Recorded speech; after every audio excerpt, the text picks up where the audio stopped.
আমি ইতিমধ্যে উল্লেখ কৰিছো আপোনালোকক জনাইছো যে অসম সাহিত্য সভাৰ দ্বাদশ বিশেষ বাৰ্ষিক গুৱাহাটী অধিৱেশনৰ প্ৰতিনিধি সভাত এক অপ্ৰীতিকৰ পৰিস্থিতিৰ সূত্ৰপাত ঘটে।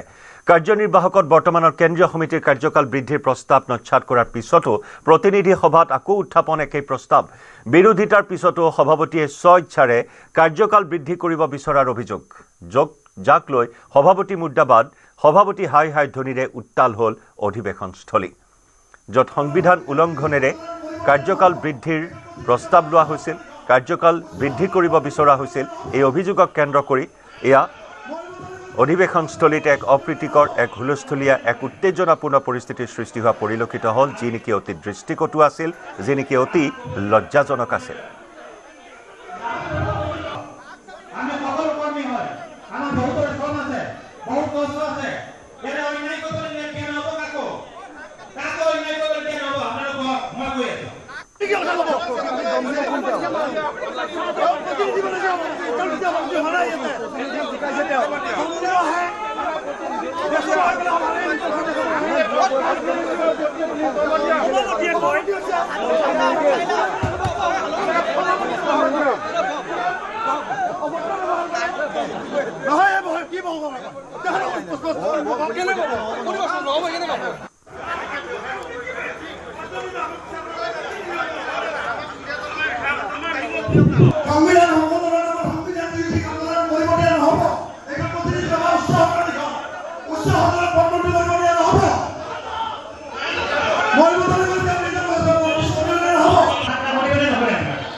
আমি নিউজ ৰুমৰ পৰা সতীৰ্থ সাংবাদিক বিষ্ণু শইকীয়াৰ সৈতে সংযুক্ত হৈছোঁ পোনপটীয়া সম্প্ৰচাৰত। বিষ্ণু, এই অধিৱেশন আৰম্ভণিৰে পৰাই যথেষ্ট খামখেয়ালি আছিল, যথেষ্ট বিসংগতিপূৰ্ণ আছিল, আৰু অৱশেষত প্ৰতিনিধি সভাত এনেকুৱা ধৰণৰ এটা দৃষ্টিকটু পৰিৱেশ দেখিবলৈ পোৱা হ'ল।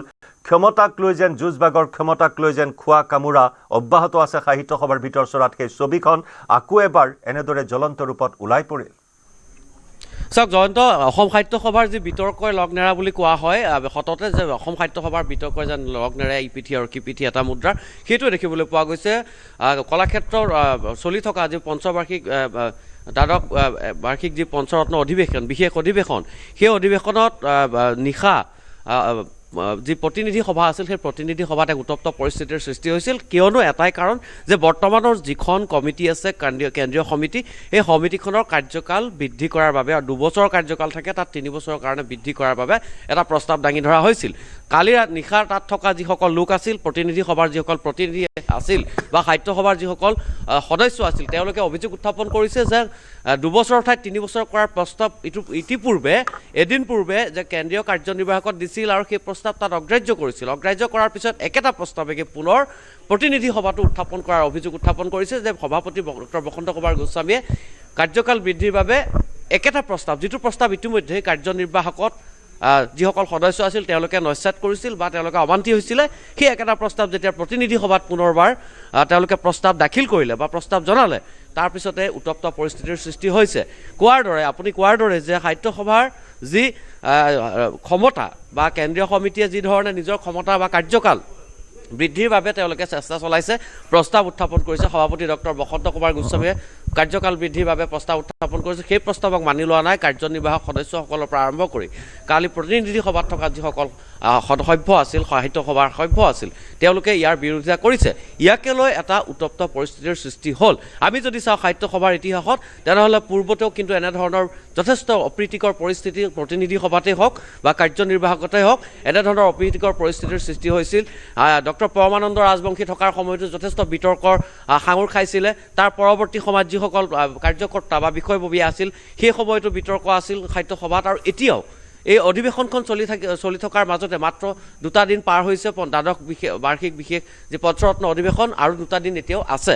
তাৰ মাজতে প্ৰতিনিধি সভা আৰু কাৰ্যনিৰ্বাহকত সভাৰ কেন্দ্ৰীয় সমিতিৰ কাৰ্যকাল বৃদ্ধিক লৈ যি ধৰণৰ বিতৰ্কৰ সূত্ৰপাত হৈছে বা যি ধৰণৰ বিতৰ্কৰ সূচনা হৈছে, ই কিন্তু এটা অশুভ পৰম্পৰা আৰু ই এটা কিন্তু অশুভ লক্ষণ অসম সাহিত্য সভাৰ বাবে। সেৱাৰ যিটো মনোভাৱ, সেই সেৱাৰ মনোভাৱৰ পৰিৱৰ্তে সাহিত্য সভাক পৈতৃক সম্পত্তি বুলি ভবাৰ যিটো প্ৰৱণতা, সেই প্ৰৱণতাই আচলতে গা কৰি উঠিছে নেকি? এই কথাসমূহে আচলতে কি সূচাইছে? চাওক সাহিত্য সভাৰ যি সংবিধান আছে সেই সংবিধান অনুসৰি তেওঁলোকৰ এটা নিৰ্দিষ্ট কাৰ্যকাল থাকে এটা নিৰ্দিষ্ট কাৰ্যকালৰ ভিতৰত তেওঁলোকে কামখিনি কৰিব লাগে বা সংবিধান সংশোধনী উপসমিতি এখন আছে অসম সাহিত্য সভাত আৰু যদিহে সংবিধান সংশোধন কৰিবলগীয়া হয় তেনেহ'লে সংবিধান সংশোধন কৰিবলৈ হ'লে এই সংবিধান সংশোধনী উপসমিতি বহিব তাৰপিছত তেওঁলোকে ডিচিজন ল'ব বা নিৰ্ণায়ক এটা ভূমিকা গ্ৰহণ কৰিব এইবাৰ দেখিবলৈ পোৱা গৈছে যে তেওঁলোকে সভাপতিয়ে এটা প্ৰস্তাৱ আনিছে তেওঁলোকৰ প্ৰথম কাৰ্যনিৰ্বাহকত তাৰপিছত একেটা প্ৰস্তাৱ অগ্ৰাহ্য কৰাৰ পাছতো আকৌ দ্বিতীয়বাৰৰ কাৰণে তেওঁলোকে প্ৰতিনিধি সভাত উত্থাপন কৰিছে গতিকে তেওঁলোকে নিজৰ ক্ষমতা বৃদ্ধি কৰিবৰ কাৰণে প্ৰস্তাৱ এটা আনিছে আৰু তাত থকা যিসকল প্ৰতিনিধি আছিল বা যিসকল সদস্যবৃন্দ আছিল সভ্য আছিল তেওঁলোকে তাৰ বিৰোধিতা কৰিছে প্ৰতিনিধি সভাত এটা কথা আছে যে সাহিত্য সভাৰ যি প্ৰতিনিধি সভা অনুষ্ঠিত হয় সেয়া সম্পূৰ্ণ গোপন হয় আৰু তাৰ দুৰ্ধধাৰে বৈঠক অনুষ্ঠিত হয় আৰু সেই প্ৰতিনিধি সভাৰ ভিতৰতে এটা অপ্ৰীতিকৰ এটা অশুভ পৰম্পৰা দেখিবলৈ পোৱা গ'ল একাংশ লোকে উত্তপ্ত পৰিস্থিতিৰ সৃষ্টি কৰিছে সভাপতিৰ বিৰুদ্ধে অভিযোগ আনিছে সভাপতিয়ে অনা প্ৰস্তাৱৰ বিৰুদ্ধে অভিযোগ আনিছে কিন্তু সেই অভিযোগক লৈ যি ধৰণৰ বিতৰ্ক হৈছে সেই বিতৰ্কৰ কিন্তু মূল ক্ষমতাকেন্দ্ৰিক ধন্যবাদ বিষ্ণু